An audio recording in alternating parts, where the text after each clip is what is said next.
ফালাকাটা ব্লকের গোয়াবর নগর অঞ্চল বকরিবাড়ি বাজার এলাকায় ঘটে গেল দুর্ঘটনা। জানা গিয়েছে বৃহস্পতিবার দুপুর নাগাদ দুটি মিনি বাসের মুখোমুখি সংঘর্ষ হয়। একটি ফালাকাটার দিকে যাচ্ছিল এবং অপরটি ধূপগুড়ির দিকে যাচ্ছিল। ধূপগুড়ি ফালাকাটা জাতীয় সড়কের বকরিবাড়ি বাজার এলাকায় পথের বাঁকে মিনিবাস দুটির মুখোমুখি সংঘর্ষ হয়। ঘটনার খবর পেয়ে ছুটে আসে ফালাকাটা থানার পুলিশ এবং ট্রাফিক গার্ড।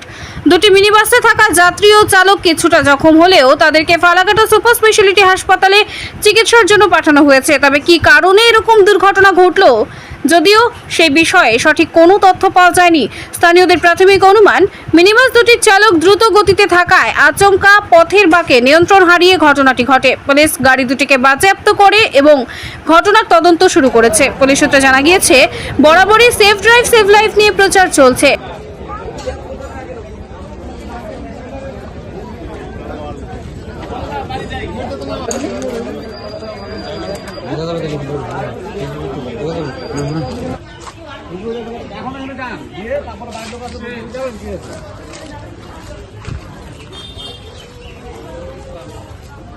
আপনার তো এটা মনে করেন 2 দিকে কাটছে না।